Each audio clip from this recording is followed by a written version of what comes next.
les amis et bienvenue, j'espère que vous allez bien. Alors avant de commencer le sujet de cette vidéo-là, je tiens à vous remercier pour votre fidélité, vos likes et puis surtout vos commentaires. J'ai l'impression qu'on échange entre une bande de potes de tout âge, de toute confession, de tout métier et ça c'est super génial et c'est que grâce à vous. Aujourd'hui dans cet épisode-là, vous verrez notre cobaye, le Duster dernière génération qui s'est pris un sacré pet dans le devant et donc il y aura une mise en peinture de tout ça. Donc là, il est prêt à partir en mécanique pour recevoir son moteur et puis son berceau, etc. Mais ceci dit, si tu es curieux de voir les étapes à suivre pour peindre tout ça, eh ben, je t'ai tout filmé. Bon, on va pas beaucoup papoter. J'ai filmé avec des accélérations, un petit peu de musique, etc., etc. Il y en a pour 10, 11 minutes. Mais ceci dit, si tu es curieux, eh ben, regarde cette vidéo. Si tu es nouveau, abonne-toi, like si la vidéo te convient, laisse un petit commentaire. Et puis, c'est parti les amis, on attaque.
Alors là, j'ai dégrainé l'après un tout petit peu partout. Bon, j'étais pas obligé, mais c'est vrai qu'à ce niveau-là, je voulais que ça soit quand même très lisse.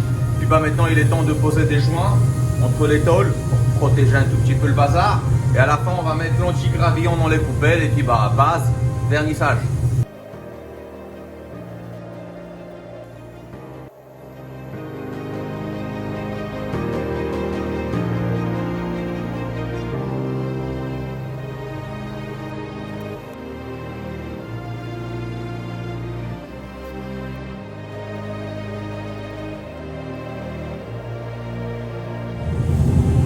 Alors une fois que le joint il est posé, faut le lisser, tu vois, et en général il y a des outils pour faire ça, un pinceau avec du diluant, et tu lisses, etc., etc. Vu que sur le Duster les joints ils sont pas terriblement jolis, on va utiliser le doigt. Oh, pas le doigt qui pue, merde, et un petit peu de conversation. Et donc on va mettre des gants, 2 couches, double protection. Pourquoi? Tout simplement, c'est comme dans la vie de tous les jours, hein. Si tu vois une nana pas trop fraîche ou un mec pas trop frais, eh ben faut se protéger doublement. Pourquoi? Tout simplement parce que sur le Duster, il y a plein de petits picots de soudure, de ferraille, etc., etc.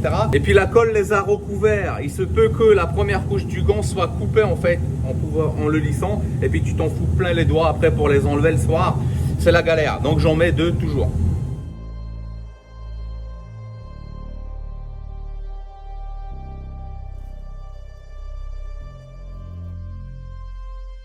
Alors après 20 minutes de séchage, les joints au toucher ils sont secs, donc il est temps de mettre l'anti-gravillant.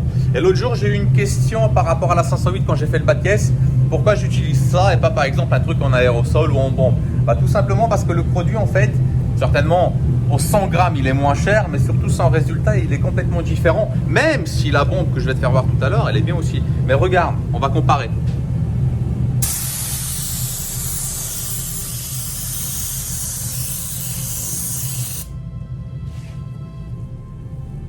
Voilà, l'épaisseur que tu balances avec ça, elle est supérieure, et puis surtout, en fait, tu coules pas.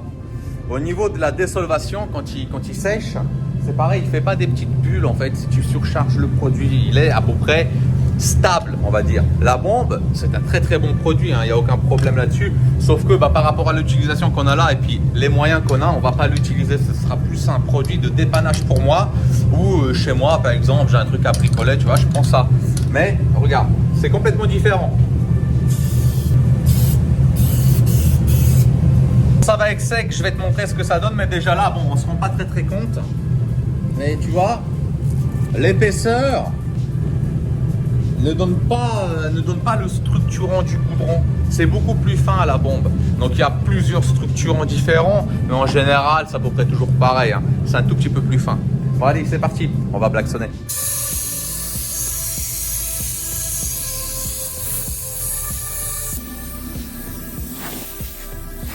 Après 10 minutes de séchage, voilà ce que ça donne l'aérosol. Tu vois, il est un petit peu plus lisse. Et surtout, il n'a pas un effet de 3D, tu sais, du klaxon de bas de caisse. Et regarde celui-là. Bon, je charge un tout petit peu aussi, hein, à l'arrache comme ça. Un effet 3D quand même, quand tu regardes bien.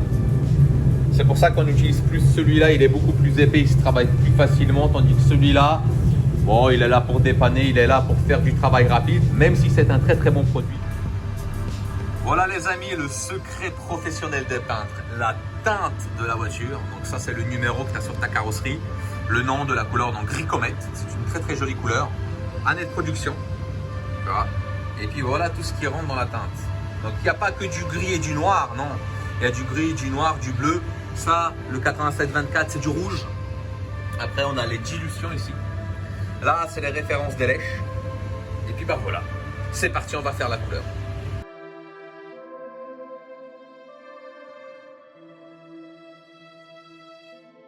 Voilà, la couleur elle est prête, il est temps de peindre ce Duster. Tout le bloc avant on va y passer, donc c'est parti.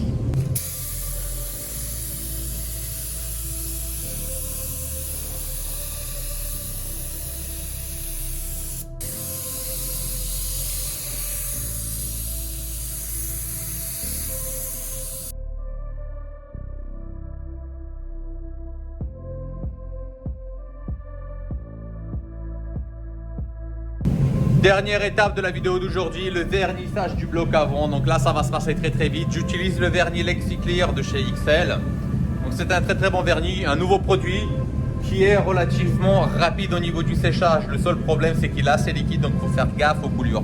Voilà, c'est tout.